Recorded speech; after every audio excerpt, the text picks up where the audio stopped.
प्रसंग उन लोगों के लिए है जो लोग ऐसा बहाना देते हैं कि महाराज जी हमारा माहौल घर का जो है वो भक्ति वाला नहीं है, हम कैसे करें। हमारे माताजी पिताजी सब प्याज लहसुन खाते हैं, हमारे भाई बंधु सखा हमको चिढ़ाते हैं कि तुम क्यों जाते रहते हो वृंदावन। हम तिलक लगाते हैं तो हमारा उपहास किया जाता है। कॉलेज में स्कूल में कोई हमसे मित्रता नहीं करता क्योंकि हम कंठी पहनते हैं।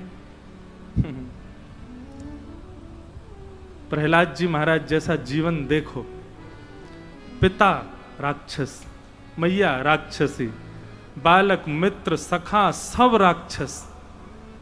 एक भी व्यक्ति यहां, कम से कम आप लोगों को संगति तो मिल जाती है, एक आध वैष्णव मिल तो जाता महीना 2 महीना में। प्रहलाद जी के पास तो कोई भी वैष्णव नहीं था, अकेले थे प्रहलाद जी, बिल्कुल अकेले। और उसमें पिता की आज्ञा भी मानते थे, परिवार को जैसा चाहिए वैसे भी रहते थे। विद्यालय में जाकर के दानवी विद्या सीखते थे, राक्षसी विद्या सीखते थे, लेकिन सारी विद्या और सारे क्रम केवल शरीर से करते थे, मन पर उसका प्रभाव नहीं होते थे। मन पर तो श्यामा श्याम विराज रहे, मन में तो हमारे ठाकुर जी विराज रहे। ये सब नियम है मेरे, मुझे परिवार के लिए करने, संसार के लिए करने, करूंगा, पर हृदय में तो केवल हरि बैठे हैं, उनका स्थान कोई नहीं ले सकता। प्रहलाद जी के प्रसंग में वर्णन आता है कि विद्यालय में सबसे ज्यादा अच्छे नंबर लाने वाले थे प्रहलाद जी। और विद्यालय कोई हमारे आपकी जैसी पढ़ाई वाला विद्यालय नहीं था, दानव विद्यालय था। वहां पर लोगों को मारना, काटना, वशीकरण करना, यही सब सिखाया जाता है। दानव यही सब तो करते हैं, राक्षस यही तो करते हैं। और प्रैक्टिकल में, एग्जाम में प्रहलाद जी के सबसे ऊपर नंबर आते थे। लेकिन प्रहलाद जी अंतरंग भाव से बिल्कुल परिवर्तित, पूर्ण ठाकुर जी के, पर बाहर से व्यवहार ऐसा दिखाते हैं कि मानो जैसे इनको सब आता हो। इसलिए भैया ये सराउंडिंग्स का बहाना नहीं चलेगा भक्ति में। ऐसा है वैसा है, हम कैसे करें। प्रहलाद जी से सीखो। प्रहलाद जी सब निभाते हैं लेकिन अपनी भक्ति नहीं छोड़ते।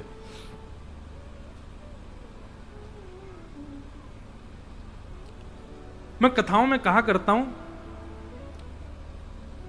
संबंध का सबसे पहला स्वरूप आता है त्याग से।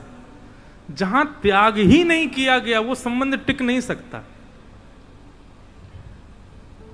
जहां पत्नी ने त्याग ना किया हो पति के लिए, पति ने त्याग ना किया हो पत्नी के लिए, बच्चों ने त्याग ना किया हो माता पिता के लिए, माता पिता ने त्याग ना किया हो बच्चों के लिए, संबंध टिकेगा ही नहीं। आज सबसे ज्यादा जो संबंध विच्छिन्न होते हैं वो त्याग ना करने के कारण ही होते हैं। त्याग, ठाकुर जी के हुए हो तो त्याग करो, उन विषयों का त्याग करो जो भगवत मिलन में बाधा बन रहे हैं। प्रहलाद जी महाराज सब क्रिया करते हैं पर हृदय पर किसी का प्रभाव नहीं होने देते। एक दिन प्रहलाद जी महाराज अपने समस्त सखाओं के साथ में कीर्तन संकीर्तन कर रहे थे। कीर्तन का उन्माद जब पहुंचा तो कीर्तन करते करते करते करते इतनी ध्वनि होने लगी कि महाराज हिरण्यकश्यप क्रोध में भर करके आ गए और आकर के कहा कि प्रहलाद तुझे बाद में मारूंगा, तेरे हरि को पहले मारूंगा, बता कहां है। कल पूज्य पिताजी महाराज वर्णन कर रहे थे। प्रहलाद जी ने कहा सब जगह है, खम्बायुयग्निम सलिलम महिम च ज्योतिंसि सत्वानि दृशो द्रुमादीन सरित समुद्रांश हरे शरीरम यत्किंच भूतम प्रणमेत अनन्यम। सब जगह है। अच्छा इस खंबे में है? बोले हाँ सब जगह है पिताजी, तो इस खंबे में भी है। और जैसे ही भेदन किया, खंभ का भेदन करके भगवान नृसिंह प्रकट हो गए। बोलो नृसिंह भगवान की। नृसिंह भगवान प्रकट हो गए, हिरण्यकश्यप के साथ युद्ध करके उसका वध कर दिया और प्रहलाद पर अनुग्रह किया। प्रहलाद जी की बहुत सुंदर स्तुति है। प्रहलाद जी कहते हैं भगवान मुझ पर एक अनुग्रह कर दीजिए। क्या अनुग्रह कर दूं? कि यदि राशीष में कामान बराम स्वाम बरदर्शभ कामानां वृद्ध संरोहम भवतस्तु वृणेवरम। प्रहलाद जी महाराज कहते हैं, बोले नाथ, मेरे चित्त में आपसे कभी भी आपके अलावा कुछ और मांगने की इच्छा ही पैदा ना हो, ऐसा मुझको वरदान दे दीजिए। मैं जब मांगूं तब आपको ही मांगूं, आपके अलावा कुछ ना मांगूं। चाहे जितना भी अभाव जीवन में आ जाए नाथ, मैं आपसे, आपके आगे हाथ किसी अन्य वस्तु के लिए ना फैलाऊं। मेरे हाथ जब फैलें तब आपको प्राप्त करने के लिए फैलें नाथ। ऐसी कृपा अनुग्रह मुझ पर कर दो। भगवान नृसिंह ने अनुग्रह किया। बोलो भक्तवत्सल भगवान की। आगे गजेंद्र मोक्ष की कथा बताई गई, बलि वामन भगवान के अवतार की कथा बताई गई। तत्पश्चात गंगा जी के अवतरण की कथा बताई गई। बोलो गंगा मैया की। श्री गंगा मैया का आज प्रादुर्भाव दिवस है। गंगे गंगे तियो ब्रूयात् योजनानां सतैरपि मुच्यते सर्व पापेभ्यो विष्णुलोकम स गच्छति।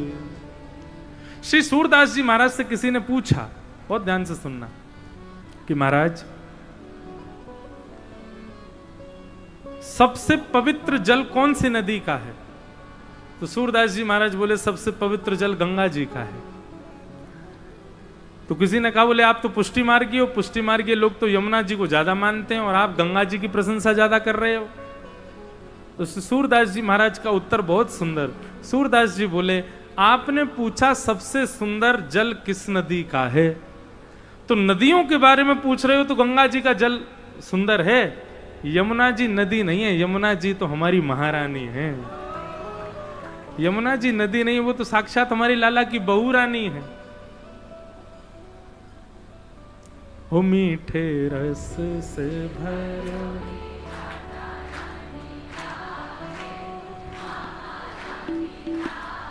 मत बजाइयो कांदे ने हीरो पानी। श्याम सुंदर श्री यमुने महारानी। बोलो श्री गंगा मैया की। ऐसी गंगा मैया का प्रादुर्भाव हुआ। क्योंकि अभी गाएंगे तो फिर और विलंब होगा। अब जल्दी ठाकुर जी को उत्सव भी तो मनानो भैया। कब तक बेचारे सामने भी ठाकुर जी को शयन करना होगा, वो तो उनकी चिंता ज्यादा लग रही। आप लोगों ने तो, मैं मेरो बस चले तो सोने ही ना दूं, बैठे रहो। आप पे दया थोड़ी आ रही है मुझे। तो गंगा जी के प्रादुर्भाव की कथा बहुत सुंदर कथा है, पर बहुत बड़ी है, इसलिए हम प्रणाम मात्र कर देते हैं। आगे बंधुओं, सूर्यवंश के राजाओं की कथा बताई गई और इसी सूर्यवंश में भगवान प्रभु श्री राम प्रकट भये और यही सूर्यवंश में हमारी श्री श्यामा जी प्रकट भई हैं। सूर्यवंश में ही श्री लाडली जी को प्रादुर्भाव भयो है। तो प्रभु श्री राम को हम लोग प्रणाम करें। गुरुवर थे त्यक्त राज्यो व्यचरदनुवनम पद्म पद्भ्याम प्रियाया पाणिस्पर्शा क्षमाभ्याम रजत पथरुजो यो हरिन्द्रानुजाभ्याम वैरूप्या शूर्पणख्या प्रिय विरहरुष रोपित ब्रू विजंभ तस्ताब्दिर्वद्ध सेतु खलदवदहन कौशलेन्द्रोवतान्न। अच्छा, एक बात मन में आ रही है। सूर्यवंश में यहां रक्त में ही है सीधापन। सूर्यवंश, राम जी भी बड़े सीधे हमारे, और ऐसी हमारी श्यामा जी बड़ी सीधी। सूर्यवंश में जो भी प्रकट भयो सबरे बड़े सीधे, बड़े भोरे। राम जी के विषय में श्रीमद् भागवत में, मानस जी में नहीं, वाल्मीकि रामायण में नहीं, भागवत जी में उनकी सरलता और उनकी सहजता बताई है। तो क्या बता रहे हैं सुखदेव जी महाराज? कहते हैं, बोले राम जी जैसे ही लौट करके आए रावण को मार करके, तो ब्राह्मण आए आशीर्वाद देने। राम जी का राज्याभिषेक हो गया, तो ब्राह्मणों की कतार खड़ी है आशीर्वाद देने वालों की। एक एक करके ब्राह्मण आवे, आशीर्वाद देवे। तो राम जी उनको दक्षिणा दे रहे हैं। दक्षिणा बांटते बांटते महाराज शाम हो गई, लेकिन ब्राह्मणों की कतार अभी भी खड़ी है। तो अब दक्षिणा लाने में लक्ष्मण जी विलंब कर रहे हैं, भरत जी विलंब कर रहे हैं, तो राम जी क्या करें? ब्राह्मण को खड़ा तो नहीं रख सकते। अपने गले के आभूषण उतार के दे दिए। फिर अगले ब्राह्मण आए, उनको कड़ूला उतार के दे दिए। अब अपने बाजूबंद उतार के दे दिए, अपने पामन की पायल उतार के दे दें, कौंध नहीं उतार, अभी अभी राज्याभिषेक में नए नए आभूषण पहनाए हैं, सब उतार उतार के दे दिए, अपने उतार के दे दिए, फिर अपने तो सबरे है गए पूरे। तो फिर जानकी जी को कहें अब आप भी तो, जानकी जी भी उतार उतार के सब देती जा रही हैं ब्राह्मणन को दान में। वशिष्ठ मुनि खड़े खड़े देख रहे हैं। थोड़ी देर बाद ब्राह्मण आए, अब आभूषण भी दे दिए, तो बोले क्या करें, अब क्या दें। ब्राह्मण आशीर्वाद देने, जय हो राम जी महाराज, आपको खूब खूब आशीष, अयोध्या को सिंहासन दे दियो, ले जाओ दान में। अब भी ब्राह्मण आते जा रहे हैं, बोले कैकेयी मैया को भवन दे दियो, ये कौशल्या मैया को भवन दे दियो, कनक भवन दे दियो दान में। अब भी ब्राह्मण आते जा रहे हैं, अयोध्या दे दी दान में। वशिष्ठ जी कह रहे हैं जब तक ये दान श्रृंखला पूरी नहीं हो मैं कुछ कह नहीं सकता हूं। राम जी बड़े प्रसन्न। पीछे से भरत जी बोले आप इतने प्रसन्न क्यों हो रहे हो दान करके। बोले बढ़िया, अच्छा फिरते वनवास मिल जाएगा, सब ब्राह्मणन को दान कर देंगे। अब ब्राह्मण आए तो महाराज राम जी क्या करें, उत्तर दिशा आपको दे दी, दक्षिण दिशा आपको दे दी, पूर्व पश्चिम सारी दिशाएं बांट दी, और सब कुछ दान करने के बाद राम जी गए और जाकर के बोले गुरुदेव अब सब ब्राह्मणों को दान कर दिया, हमको पुनः वन में जाने की आज्ञा दे दो। वशिष्ठ जी बोले चुपचाप खड़े हो जाओ वहां पे। बोले ब्राह्मण को दान दिया, ब्राह्मण ने आशीर्वाद दिया, आशीर्वाद के बाद आपने उनको दान किया, अब दान लेने के बाद ब्राह्मण फिर आशीर्वाद देता है। तो बोले अभी तो ब्राह्मण दोबारा आशीर्वाद देंगे, खड़े हो जाओ। राम जी खड़े हो गए। वशिष्ठ मुनि बोले जो जो दान में मिला सब वापस कर दो राम जी को, फिर से राम राज्य होगा। सब ने जा करके अपने सब कड़ूला उड़ूला सब वापस किए, सिंहासन दियो, नहीं तो राम जी तो पूरी तैयारी में थे फिर से वन में जाने की। ऐसे सीधे राम जी, ये प्रसंग श्रीमद् भागवत जी में राम जी का है। बोलो राजा रामचंद्र भगवान की। चंद्रवंश के राजाओं की कथा आई और इसी वंश में प्रकट भये हमारे ब्रज के राज, ब्रजराज कुंवर श्री नंद नंदन। श्री सुखदेव जी महाराज 2 श्लोकों में कृष्ण कथा पूरी सुना दी उन्होंने। मथुरा में जन्म भयो, जन्म लेते ही वृंदावन चले गए, वृंदावन जाते ही ठाकुर जी गोकुल चले गए, गोकुल से और जो है ऐसे ऐसे लीला करके भगवान मथुरा आए, कंस को वध करके द्वारिका चले गए, 16,108 ब्याह किए, हस्तिनापुर में युद्ध करवा करके भगवान वापस द्वारिका गए, स्वधाम चले गए। ऐसी एक श्वास में पूरी कृष्ण कथा सुना दी सुखदेव जी ने और मौन हो गए परीक्षित को परखने के लिए। परीक्षित जी महाराज बोले भगवान ये आपने क्या किया। बोले यही है कृष्ण कथा, मथुरा में जन्म लिया, वृंदावन में ये लीला, गोकुल में ये लीला, और वहां से ठाकुर जी जो है का वहां चले गए, वहां से वहां चले गए, यही सब लीला है, इसके अलावा कुछ नहीं है कृष्ण लीला में। परीक्षित चरणों में गिर गए, बोले महाराज मुझे 7 दिन बाद तक्षक सर्प डसेगा, उससे मेरी मृत्यु नहीं होगी। आपने यदि कृष्ण लीला विस्तार से नहीं सुनाई तो मेरी मृत्यु अभी हो जाएगी। ऐसा मत करो नाथ। जिन्होंने मेरी मातृ गर्भ में आकर के मेरी रक्षा की, ऐसे श्री कृष्ण की कथा मुझे 2 श्लोकों में नहीं सुननी है, विस्तार से सुनाओ।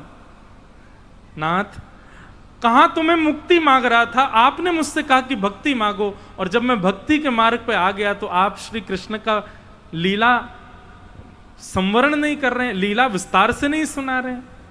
ऐसा मत करो नाथ। सुखदेव जी महाराज बोले अच्छा एक काम करते हैं, थोड़ी देर के लिए कथा रोक देते हैं, कुछ खा पी लो, तुम थोड़ा आराम कर लो, फिर कथा में बैठ जाओ दोबारा।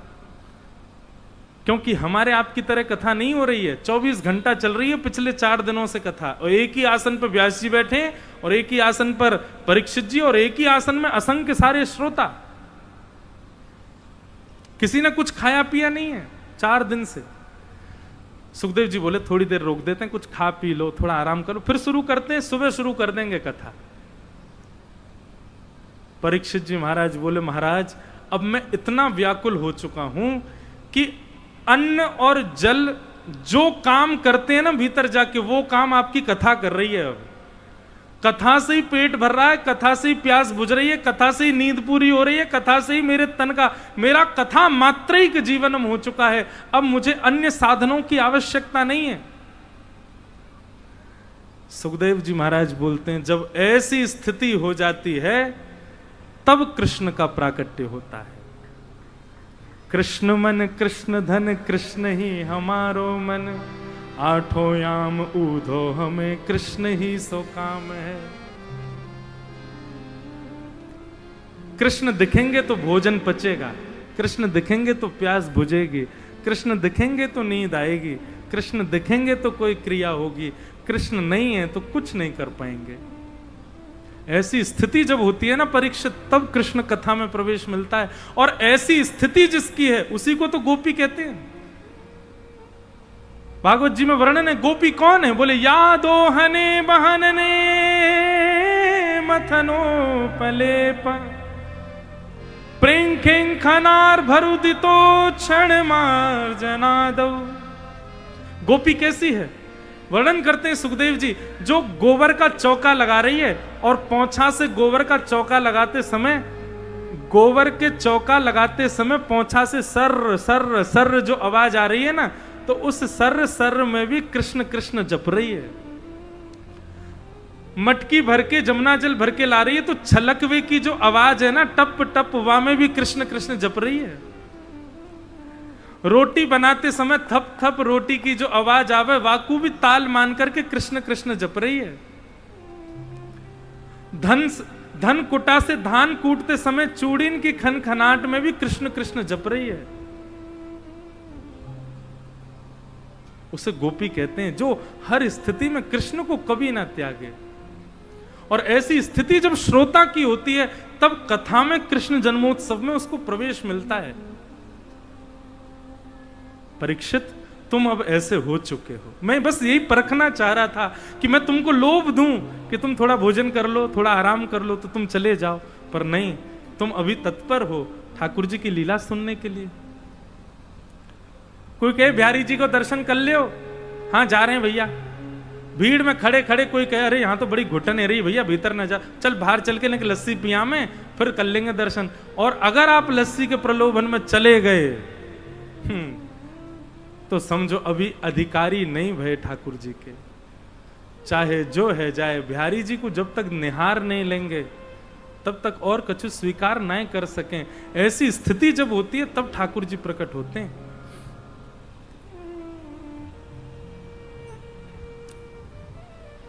परीक्षित तुम अब ऐसे हो चुके हो, और अब जब ऐसी स्थिति तुम्हारी दिख रही है तो अब मैं तुमको कृष्ण, क्योंकि इस स्थिति के बिना कृष्ण लीला में जाना अपराध है।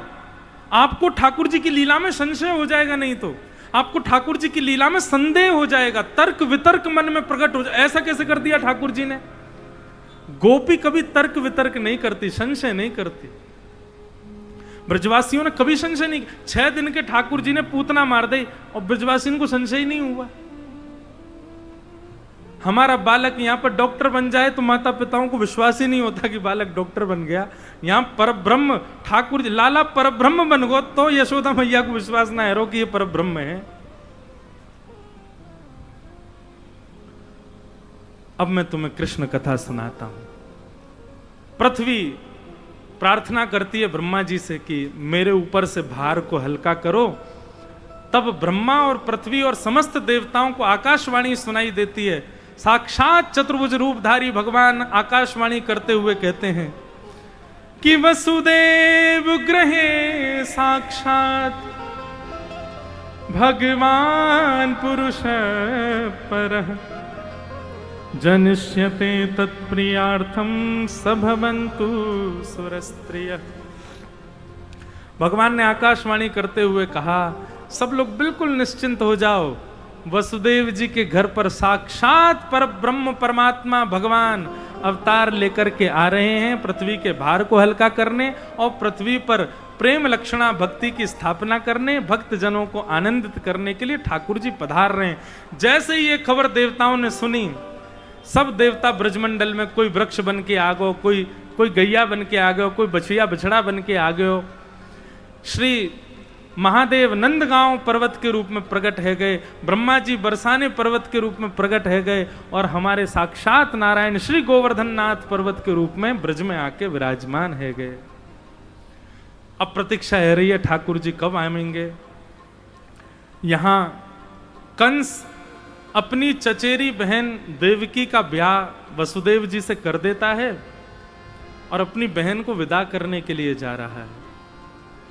तभी आकाशवाणी होती है कि कंस, जिस बहन को तुम विदा करने जा रहे हो उसी का अष्टम गर्भ तुम्हारा काल होगा। अष्टम गर्भ काल होगा। ये बात सुनकर के कंस को क्रोध आया, देवकी मैया पर प्रहार करने लगा। वसुदेव जी ने वचन दिया, इनको कुछ मत कहो, जितने बालक होंगे हम वचन देते हैं सब तुमको दे देंगे। 6 बालकों का वध कंस ने किया। 7वें बालक के रूप में हमारे श्री बलराम जी महाराज पधारे, परंतु ठाकुर जी ने योग माया के आदेश करवा करके बलराम जी को रोहिणी मैया के गर्भ में पहुंचवा दिया। और कंस को खबर मिली कि 7वां बालक गर्भ में ही नष्ट हो गया। अब 8वें बालक के रूप में आ रहे हैं साक्षात हमारे ठाकुर जी। अष्टमी तिथि, भादों का महीना, अर्धरात्रि, मंदम मंदम जलधरा, मानो जल की फुहारें गिर रही हैं आकाश से। मंदिराचल पर्वत पर चंदन की लकड़ियों से सुगंधियां छीन करके पवन देव बह रहे हैं। सर्वकाल सुखावहम, ऐसी ब्यार चल रही है ब्रजमंडल में, सबको इतना सुख मिल रहा है कि सब गहरी निद्रा में सोए हैं। कभी कभी बंधुओं ऐसी ऐसी हवा चलती है कि कुछ ना भी मिले तो नींद आ जाती है। ऐसी ब्यार चल रही है, सबको सौंधी सौंधी सुगंधी चंदन की आ रही है, मंदम मंदम जलधारा गिर रही है, सब गहरी नींद में सोए हैं। केवल कंस के कारागृह में वसुदेव और देवकी जागे हैं। और जैसे ही अर्धरात्रि हुई, मध्य रात्रि हुई, देवकी मैया के गर्भ से एक दिव्य तेज प्रकट हुआ और दिव्य तेज के रूप में शंख चक्र गदा पद्मधारी नंद नंदन श्याम सुंदर ब्रज उर चंदन प्रकट भये हैं। बोल बाल कृष्ण लाल की। सब लोग हाथ जोड़ के प्रणाम करो। कैसे लग रहे हैं ठाकुर जी? तमद्भुतम बालकम अम्बुजक्षणम चतुर्भुजम शंख गदायुधायुधम श्रीवत्सलक्ष्मं गलसौभकौस्तुभं पीतांबरम सांद्रपयोधसौभगम। छवि बनाओ अपने मन में। छोटे से लाला हैं, पर छोटे से लाला की 4 भुजाएं, और 4 भुजान में एक भुजा में शंख, एक में चक्र, एक में गदा, एक में कमल। पीतांबरी पहन करके आए हैं, गले में कौस्तुभ मणि पहन रखी है, सिर पर मुकुट धारण कर रखा है, कमल जैसे कटाक्ष नेत्र, मंद मंद मुस्कुरा रहे हैं। पहले तो देवकी मैया और वसुदेव जी ने प्रणाम किया। देवकी मैया बोली, लाला परमात्मा आपने बड़ी कृपा की जो आप हमारे यहां पुत्र बन के आए, लेकिन कम से कम पुत्र बन के आए हो तो पुत्र जो सुख मां को देता है वो दीजिए ना। भगवान बोले, मैया हम सुख नहीं दे रहे आपको। बोले, पुत्र ऐसे सुख देता है? आप जन्म लेते खड़े हो गए हो 4 भुजाएं लेके। अरे पुत्र तो चलना भी नहीं जानता, खड़ा भी नहीं होना जानता, वो तो मैया की गोद में पौड़ा रहता है, मैया उसको अपने दुग्ध का पान कराती है, रोता है वो तो। आप तो ऐसे पिताजी की तरह खड़े हो सामने। की जय शिशु लीला अति प्रियशीला। नाथ नेक्से से है जाओ ना। ठाकुर जी बोले, मैया हम नेक्से से है गए ना तो फिर पूरी लीला करके आएंगे ब्रजमंडल में। हम आपको अभी सुख दे देंगे तो आपको 11 वर्ष 56 दिन का वियोग सहना पड़ेगा। देवकी मैया बोली, आप मेरे अंक से लग जाओ, मेरे पयोधर को पान कर लो, ये सुख देकर के भले ही मुझको जीवन भर के लिए वियोग दे दो, मुझको स्वीकार है, लेकिन मेरे अंक से एक बार लग जाओ। ठाकुर जी बोले, ठीक है हम छोटे रह रहे हैं, वहां से पहले हम बता जा रहे हैं, ये बगल में सूप पड़ो या मैं हमको लेटाई दियो और हमको ले जा करके आप गोकुल में नंदरानी के बगल में सुलाए दियो।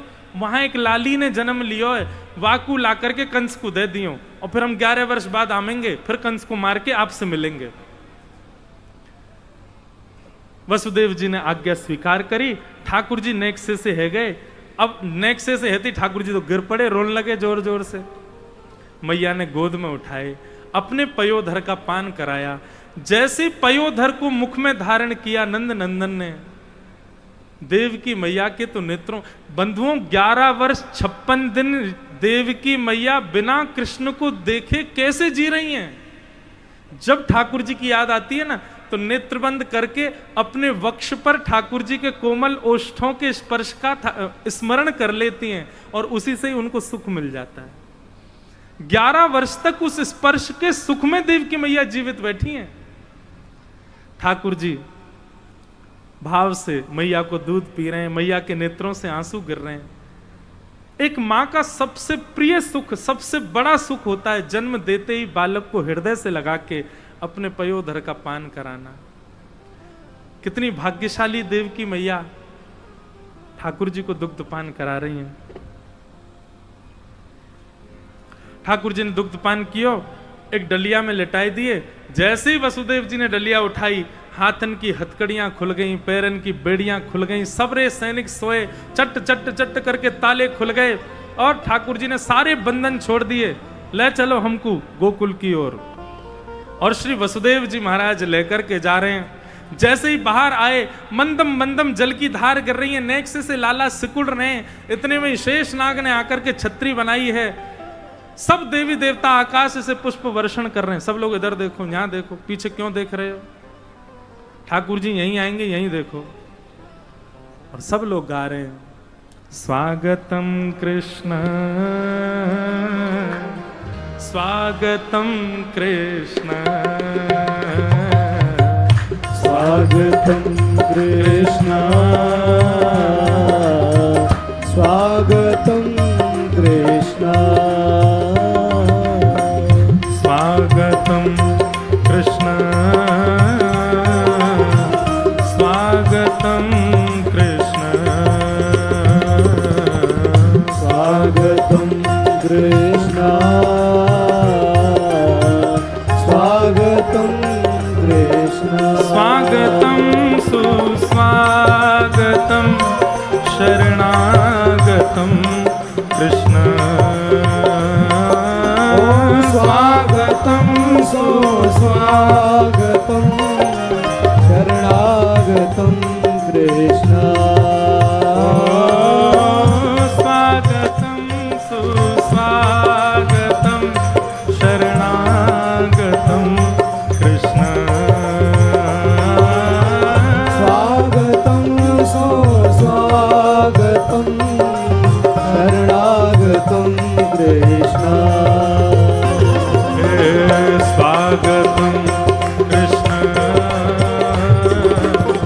स्वागतम कृष्ण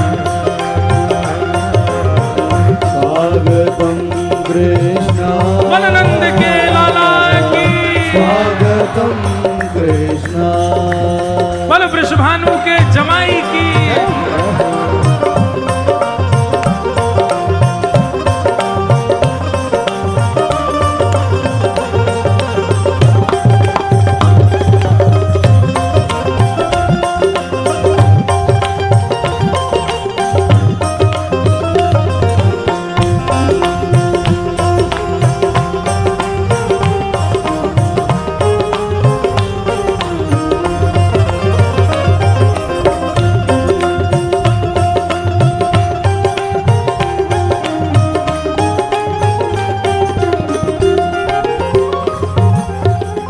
स्वागतम सुस्वागतम शरणागतम कृष्ण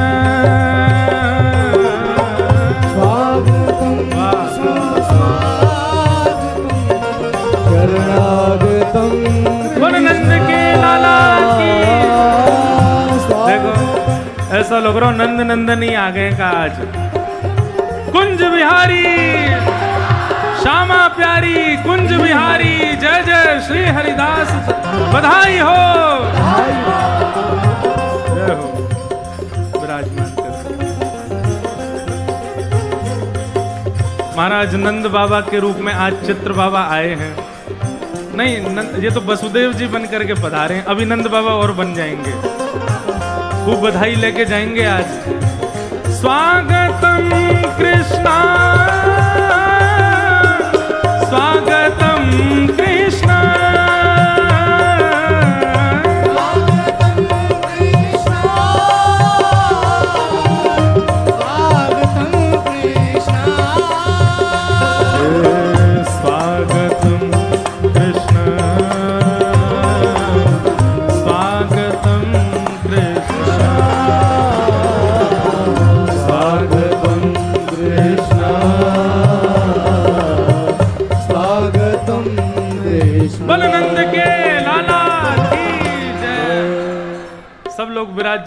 उत्सव शुरू भयो ना है, अभी होएगो, अभी तो लाला गोकुल पहुंचे। बैठो सब लोग, बैठ जाओ। बोलो नंद के लाला की जय। महाराज वसुदेव जी लाला को लेकर के गोकुल पहुंच गए और नंदरानी यशोदा मैया के बगल में जाके लाल जी पढ़ा दिए। सब लोग विराज भैया कथा करन दो, एक देर बैठ जाओ। ठाकुर जी जाए करके पढ़ा दिए और बालिका को ले जाकर के कंस को प्रदान कर दियो। अब यहां कंस ने बालिका को जैसी भूमि पर पटको, अष्टभुजी देवी प्रकट हो गई और उन्होंने बता दी, बोले अरे दुष्ट कंस, तेरे शत्रु ने तो जन्म ले लियो ब्रजमंडल में, अनेक बढ़िया ते आगे जाके ढक दो। हाँ अभी लाला पहुंच गए ना, अभी नंद भवन में पता थोड़ी है कि लाला है गए, अभी तो वसुदेव जी ने पहुंचाए हैं। अब यहां भैया पूरे ब्रजमंडल में सबन को अब लगवे लगो है कि नंद बाबा के लाला होएगो। सब ब्रजवासी मन में विचार कर रहे हैं, बोले भैया अब के तो नंद बाबा के लाला होएगो ही होएगो। नंदा सुनंदा ये दो बहन हैं नंद बाबा की, ये दोनों जैसे ही पहुंची नंद भवन में जाकर के देखी कि महाराज यशोदा मैया के बगल में नेक सोसल कोई बालक सोयो है। लाला की लाली या बात की पुष्टि ना है, केवल मुख मुख दिख रहा है वाको। नंदा सुनंदा ने जाकर के पहले तो 21 बार हरिशरणम को जाप किया, हरिशरणम हरिशरणम हरिशरणम। नंदा बोली अरे सुनंदा तू काय को जाप कर रही है? बोले या हमारे जाप कर रही हूं कि हमारे नंद बाबा 80 बरस के है गए, एक लाला है जाए, फिर भले ही 6 लाली है जाए, बस एक लाला है जाए। सुनंदा बोली लाली है वे तो कोई दिक्कत तो ना है, लेकिन भैया 9 लाख गैयान की सेवा करनो, रसिक जनन की सेवा करनो, ब्रजवासिन की सेवा करवे में तो लाला ही होना चाहिए। और लाला होएगो तो भैया बाकू डांटो सकें, फटकारो सकें, कचू कह सकें, लाली ते तो एक दया आ जाए, एक लाला है जाए। भुवन को यूं लग रही है कि एक लाला ऐसा हो जो हमारे रोज पाम छुआ करे, हम आए करें तो हमारे पामन ने दबाया करे, लाली तो पाम थोड़ी चुपाएंगे, एक लाला है जाए। 21 बार हरिशरणम को जाप कियो, हरिशरणम हरिशरणम हरिशरणम हरिशरणम।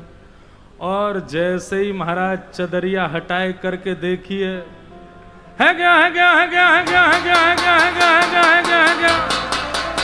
बलनंद के लाला की जय। वाह, नंदा बड़ी देर ते आई, भिंडला सखी नहीं उठा दी चदरिया। बधाई हो, बधाई हो, बधाई हो। अब तो महाराज नंदा सुनंदा दौड़ी दौड़ी जा रही हैं, ऐसी थाली बजाती वही जा रही हैं रास्ता में। सब पूछ रहे हैं कहाँ भयो? बोले अब तो है गयो। बोले भयो का ये मत पूछो, बस अब तो है गयो। दौड़ी दौड़ी गई और नंद बाबा से जाके बोली बाबा अब तो है गयो, अब तो है गयो, अब तो है गयो। बाबा बोले भयो का है ये तो बता दे। बोले पहले ये बताओ हमको कहाँ मिलेगो? अरे नंदा ओ सुनंदा, नंदा सुनंदा तो कहीं नहीं सुने, आज आप ही सुनंदा हो। बाबा ते कहो कि बधाई बतावे पे कहाँ मिलेगो कि कहाँ भयो है? कहा दोगे बाबा बताओ।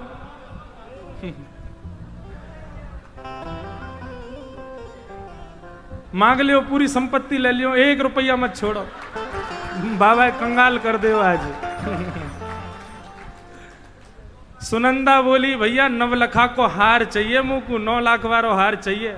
बाबा बोले 9 लाख का 16 लाख को बनवा के दूंगो। बाबा ध्यान रखियो 16 लाख को देनो है। तू बता तो सही कहा भयो? सुनंदा बोली भैया आपने इतने ब्रजवासी जमाए, इतनी गैयान की सेवा करी, यमुना मैया की कृपा से 80 बरस के बाद आपके घर नीलमणि जैसा लाला जायो है। आहा, महाराज बाबा ने जैसी सुनी लाला भयो, सोई मंच तक कूद पड़े नीचे। ऐसी फुर्ती आ गई भीतर की, बोले अरे लाला भयो 80 बरस को, बाबा 16 बरस को है गयो महाराज। पीरो पीरो चंदन लगायो, पीरी पाग पहनी और सबंते कह रहा लइयो रे छोरा, दर्पण कैसा लग रहा हूं आज में? सब बोले बाबा बिल्कुल दुल्हा से लग रहे हो। पूरे ब्रजमंडल में हवा की तरह बात फैल गई कि भैया नंद बाबा के लाला भयो है। सब ब्रजवासी नाच रहे हैं, गा रहे हैं, आनंद कर रहे हैं, उत्सव मना रहे हैं। हो ब्रज में है रही जय जयकार, नंद घर लाला जायो है। ओ ब्रज में है रही जय जयकार, नंद घर लाला जायो। हाँ ब्रज में है रही जय जयकार, नंद घर लाला जायो है। ब्रज में है रही जय जयकार, नंद घर लाला जायो रे। सुनो, ये जो लोग केवल खड़े है गए नाचवे गावे तो कोई मतलब ना है। 11:45 बज रहे हैं, हम 6 बजे तो बैठे मंच पे। ऐसे ही थोड़ी भैया, नेक भुजा उठाओ और नेक भावते पूरे सबरी अपनी सामर्थ्य लगा दी। आज वास्तव में गिरिराज जी की तलेटी में लाला भयो है। बधाई हो। ओ ब्रज में है रही जय जयकार, नंद घर लाला जायो है। ओ ब्रज में है रही जय जयकार, नंद घर लाला जायो। लाला जायो है, नंद रानी ने लाला जायो है। हाँ लाला जायो है, नंद रानी ने लाला जायो है। अरे हाँ लाला जायो है, यशोदा ने लाला जायो है। हाँ लाला जायो है, यशोदा ने लाला जायो है। हो ब्रज में जाहो, नेक और जोड़ते हो ब्रज में, जाहो, हो ब्रज में, जाहो। हो ब्रज में है रही जय जयकार, नंद घर लाला जायो है। ब्रज में है रही जय जयकार, नंद घर लाला जायो है। हाँ ब्रज में देखो बाबा अपनो वचन निभा रहे, नवलखा को हार दे रहे मुँह। बधाई हो।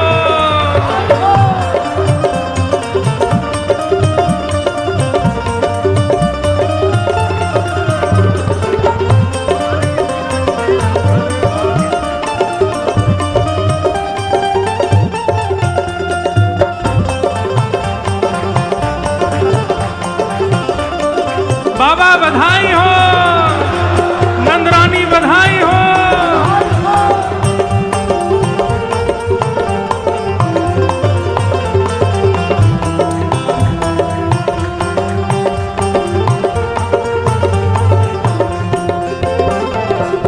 यूथ के यूथ नंद घर आवे, यूथ के यूथ नंद घर आवे। यूथ के यूथ नंद घर आवे। यूथ के यूथ नंद घर आवे। बाल बाल सब हिल मिल गावे। बाल बाल सब हिल मिल गावे। हे ग्वाल बाल सब हिल मिल गावे।